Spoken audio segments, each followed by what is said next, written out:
All right, welcome to Texas History. This is a introductory video, and I am your professor, Nathan Giesenschlag. This is for the academic year 2025-26 in the fall semester, first 8 weeks, and maybe even the second 8 weeks. I probably won't change it. But anyways, if you are in this class, I welcome you to it. And anyways, let me tell you a little bit about myself, and this will be the introductory video for the class. I may discuss a few things on the first day of class on Monday, but we'll see. Anyways, my name is Nathan Giesenschlag, and I have been teaching at Blinn College for many years at this point. So I guess I'm an old guy. I've got enough white in the beard and enough white in the hair, I think, too, to kind of count as that. So anyways, Texas history is sometimes my favorite subject and sometimes it's not. I don't know right now. I guess maybe Civil War Reconstruction history is kind of my wheelhouse. But anyways, I've read a lot of books over the years about Texas history, and I can do it pretty decently. And so I hope you are looking forward to taking this class. I hope I do a better job than old coach did than when you had him or her in 7th grade. But anyways, let's just go ahead and get right into it and discuss the course, the way it plays out and it works and so forth. This course is going to be a very simple affair. It's going to have 4 exams. It's going to have 5 quizzes. It's going to have a extra credit extra credit assignment. And that's about it in many respects. So we'll go through it. And you're going to need to do this class not only in person. So that's going to be on Mondays and Wednesdays at 1:25 in the afternoon. We're on the Rellis campus, the Blinn Rellis administration building, and we'll be in room 272 at 1:25. So make sure I'll see you then, but make sure you come to class. So we'll meet twice a week. And then on top of that, you're going to have to do a lot of work in eCampus. So eCampus is going to be your friend in this course, and you're going to need to do most of your assignments on or through eCampus. So like the exams and the quizzes will be on eCampus. Anything you type up and submit will be submitted to eCampus and so forth. So anyways, this is a fast-paced course. It's going to be done in 8 weeks. Really, most of the content will be in the all of about 7 weeks. There will be a little bit perhaps on that last week, but not a lot. If you've never taken an 8-week blended course, it is going to go fast. I can't emphasize that enough. So you will be surprised, almost shocked, how quickly this will go. So anyways, that's that in a nutshell. Let me click a couple of things and turn this over to the class. All right, so give me a second to hit a button. Okay, so when you open up eCampus and you open up this Texas history class you're assigned into, what you will see is on the first page, you will see a welcome to Texas history setting. And I typed this up a few days ago. It's the basics of the course, kind of what I'm doing right now. But I would suggest this to you. You need to check this opening page, this news feed every week. And it's sometimes during the course, especially toward the end of the course, I will post things multiple times per week. Make sure your phone or your computer alerts and sends some sort of a announcement there's been a new feed or what have you. So make sure you pay attention to the news feeds and what's going on. Also, so let's get into it, and you can read this welcome thing as well. So let's see here. Let's go to the content page. So that's where a lot of your class will be, right here, as you can see me moving on this content page. Okay, so I've got it down here at week 1. I've got it set as a student. So let's see. Let's go to the syllabus. Let's do the syllabus right quick, and we can go through it that way. So as you notice, let's see, table of contents, syllabus, Texas history syllabus, and so on. Okay. All right. So this course, like I said, is going to meet from 1:25 to 2:40 p.m. each Monday and Wednesday in the Blinn Rellis Administration Building 272. And so it will meet a good number of times, about 15 times. Anyways, so you can see my office hours are going to be basically when I'm not in class on Mondays and Wednesdays.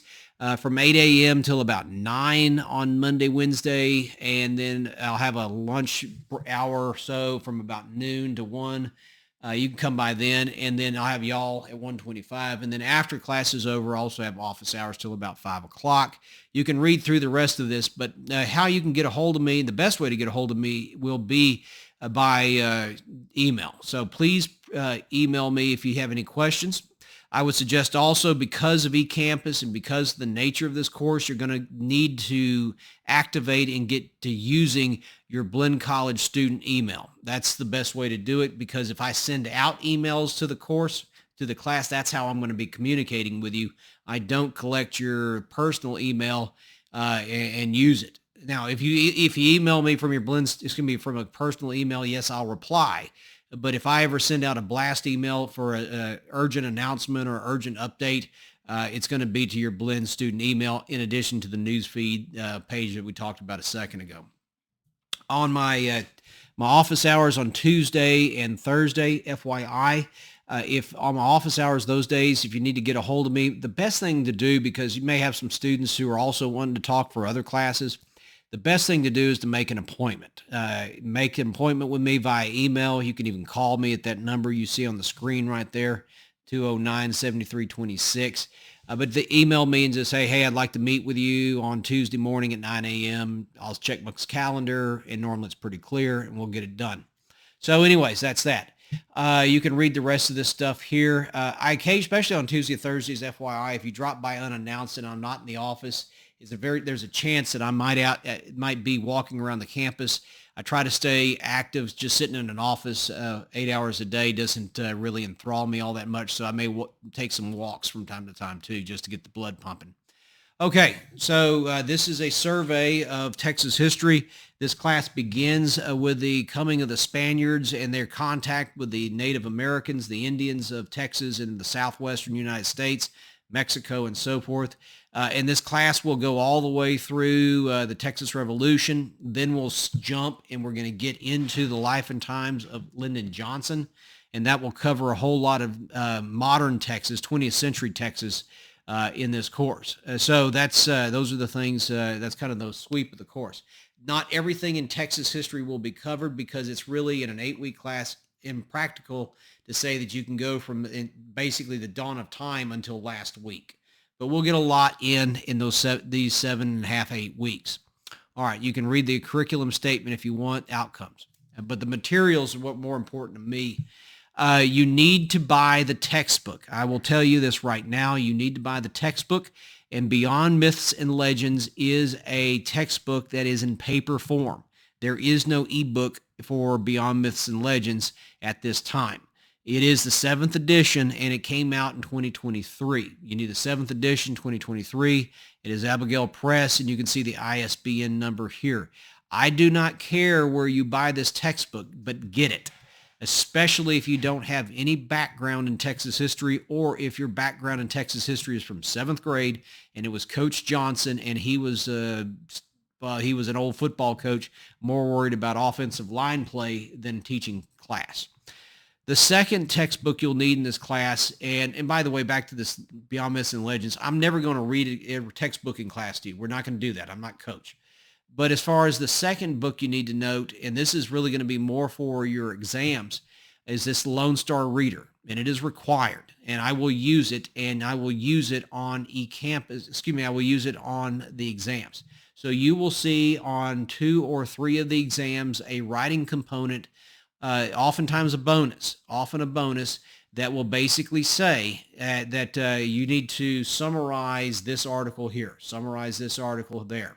And it's going to come out of that Lone Star Reader. Anyway, so you can see all this stuff here. But let me scroll back up. Oop, not that way. I don't want to do it there. Let me switch over here to this tab. And so if you want to access the Lone Star Reader, you access the Lone Star Reader by clicking on Buck Books and eCampus, or rather eBook Access. So I've already activated it. You should be able to see it and what have you. All right, so you can read all that. That kind of tells you in written form. This course is going to have 4 exams during the semester. There will be 4 exams during the semester, and I will drop the lowest exam grade. And these exams will consist of true, false, multiple choice, never any matching, but there will be essays and or short answer and or summaries of the book. Sometimes I make the essays required. Sometimes I make all the writing assignments to be extra credit. The exams are worth 125 points. This is a whole points grading scale. FYI, there are no makeup exams in this class. That's why I just dropped the lowest exam grade for whatever reason it was missed or what have you. If you make a bad grade, it gets dropped. So all these exams, every one of them will be on eCampus. You have to get eCampus and you have to use HonorLock on your exam, on your browser, on your computer in order to take these exams. This is true for exam 1 all the way through to the final exam. Final exam will be comprehensive. There will be no written component to it of any stripe. At the end of the course, you're done. You're tired. I'm tired, and I'm ready to get that over with. And so we will get this thing over with. Quizzes, there will be 5 quizzes here in the course, one of which at the end, the 5th quiz, is going to be a personal responsibility essay. It's not very long. I'll post that in the news feed in time. And so, but the first 4 quizzes are open today. And they will be closing on October 13th, which is the Monday of week 8. So you have all during the course to take the quizzes, to get them in and get it over with.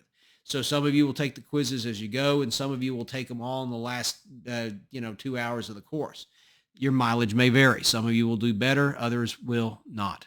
So anyways, that's that. So the quizzes, they add up to the amount, they add up an amount to one exam. So make sure you do your quizzes. I've seen students who have lost A's over the years and got a B or lost a B and went to a C because they didn't mind their P's and Q's on the quizzes. Exams are closed note, closed book, and honor locked. Quizzes are not. Quizzes are not. Quizzes are open note, open book, and you can take them on eCampus just as much as the exams. And so with regard to the grade enhancement, aka extra credit, what you're going to do is each week you're going to turn in to me your lecture notes that you get in class and the lecture notes that you get from watching the videos in eCampus. So you need to turn those in weekly. You can write it or you can type it. I think you do better by writing it and then just scanning it with your phone and turning it into a PDF file.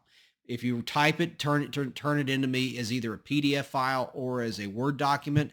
If you just take pictures on your phone, I can't open those photos. It won't work. So you need to, however you turn this in weekly, you need to be able to turn the file into a PDF or a Word document, probably PDF. So anyways, mark it each week as week 1 notes, week 2 notes, and week 1 notes are going to be due on Monday of week 2. Week 2 notes will be due on Monday of week 3, and so on. So just get them in and get them turned in. So let me show you where you would turn all that in, where you would get it done. So as far as this course is concerned, you're going, I haven't turned it. I've got to put this in. I've got it hidden right now. So you got this Dropbox. So that Dropbox is where you're going to turn in the notes each week. So make sure you get that in. Also, when that quiz 5 little short essay or short answer is going to be due, you'll turn this in here as well. I've got to set this up. Don't worry, I'll get it set up here pretty quick before class starts. But anyways, this is where you'll turn it in. Also, you may note too, if we turn over to the content section, you got your textbooks. We already went through that. It's just the same thing as what I've said. Here's the content sections and so on. So week 1. The first thing I'm going to have you'll note is that there's an introductory supplemental quiz. The reason there's an introductory supplemental quiz is because of the honor lock requirement. In order to take the exams, you have to use honor lock. And when you use honor lock, it's going to install an extension into the Chrome browser. It can only be Chrome. It cannot be Firefox or some other browser. Also, when you go to take these honor lock, these exams through honor lock, or anything else through honor lock, you have to close every program in your computer. You cannot just have your computer open and running with something else going in the background. It won't let you. The easiest way to know that if you've got something running in the background is if you get a password request. If you get a password request, you've got something wrong with the computer, and 95% of the time, 98% of the time in the 5 years I've been doing this is because a student had something running in the background. It could be something on Chrome. It could be a PDF file. It could be a game. It doesn't matter. Close everything except for one tab in Chrome that has the exam or has the quiz, and then you can do it. This introductory supplemental quiz is extra credit, and it's simple, and you'll take it twice. And the reason you'll do that is just so you get all the points. And what I want you to do is to get the honor lock set up and running. And it's easier to do it on a quiz that doesn't count for much rather than an exam where everybody's panicking and getting nervous. So make sure you do it right. All right, so there you go. That's exam introductory supplemental 1. I will lecture on the first day, so FY on that account. So Texas history exam 1 review fall. You see that's already posted. That's your review for the exam. Impulses to Discovery, Alvar Nunez's Strange Journey, and so forth. So what you'll see from me on the first day is I'm going to lecture on the first day. I'm not going to introduce the course. I'll talk to y'all and find out where you're from, that sort of stuff. But I'm going to lecture probably on not Alvar Nunez, but Hernando Cortez. I got to talk about him, and I got to talk about the Spaniards. So that's where I'm going to start this course at. We're going to get the Spaniards on the boats, and they're going to have the Spaniards coming across the Atlantic Ocean to Cuba, to Hispaniola, and eventually Mexico. And so that's what we're up to on the first day.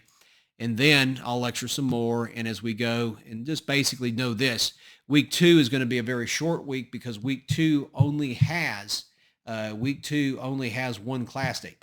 Labor Day is a holiday at Blinn College, and so there is no class on Monday of week 2. All right, so let's see here, trench colonization. And you'll notice also there's going to be outside lecturers that I've got videos from. There's some good lecturers here from Don Frazier. They've got that all set up. So anyways, and then as you go, understand this, after 2 weeks, there's going to be an exam. So week 2, at the end of week 2 is an exam. At the end of week 4, an exam. Week 6, an exam, which is also the drop deadline on that Friday. Week 7, going into week 8, is an exam, and the final exam is in week 8 as well. I'll add week 5 through 8 in time. I'll make that visible in the very near future, but not just yet. Okay, with regard to exams, something else I need to tell you is that if you take an exam and you get a bad grade and you wrote a bunch of stuff on the essay portion or the summarization portion, then you need to wait for me to grade it. If you haven't written anything, then the grade you got is pretty much the grade you got. So if you wrote a lot, and by the way, when I say write an essay for me, write an essay and write it well.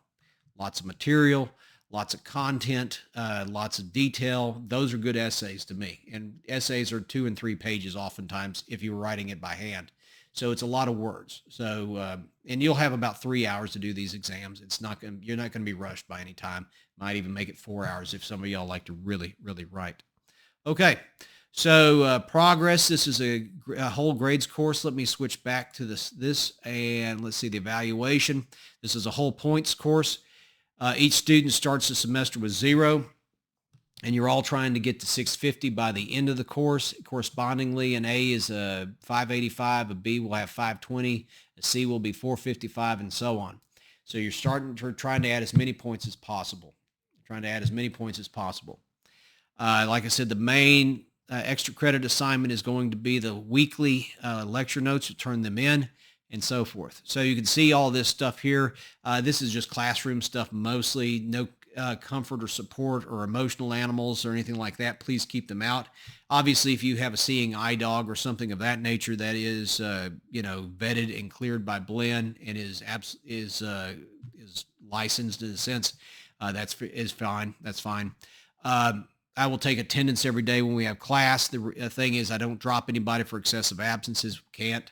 And so, but I got to know who's there and who's not. No food in the classroom. Just make sure you have a capped drink or whatever. That's fine. Also, I should say this too, is that if this course, when it gets going, make sure you have a backup internet supply. So if your apartment or your house's internet goes down when you're about to take the exam, just know that you got to go over to Blinn, or you got to go to A&M, or you got to go over to maybe some public venue and take your exam that way. Last but not least, I don't use grading rubrics on essays or anything like that. I've graded them enough over my career. I can tell what's a good one and a bad one, and I can tell you why if you want to know. If you get sick, that's also always possible. Somebody gets the flu, they get the COVID, they get a bad cold. I don't enjoy getting sick. So please, if I were to ask you to do this, I would just basically say, when you talk about getting sick, just stay home. Email me and let me know that you're out because you're sick, you're not feeling well, And if need be, and you want me to, I can always turn on Zoom and let you watch it that way, watch class that way. Also, last thing I could say to you with regard to the course is if you have to go out of town because of a funeral or some sort of life event, emergency, or something big goes on, just email me and keep me abreast of what's going down. That always keeps things smooth, and we get it all taken care of. So, anyways, that's that in a nutshell. This class will go by quickly. You see all the syllabus and the calendar and what have you. Texas history can be a very fun course, actually, and that's that. There are a lot of interesting characters running around in Texas history, and so that's I try to bring it out. I'm a storyteller, and when I really get lathered up and I get to telling those stories, they're just some really odd ducks that are in Texas history. So I enjoy it. I enjoy talking, and I enjoy standing in front of students. It's going to be pretty simple. It's going to be pretty primitive compared to some of the razzle dazzle stuff you have with other professors or from your high school teachers. But hopefully I do a good enough job, and we'll see how it goes. If you got any questions, catch me at class, and we'll see you on Monday. Thank you.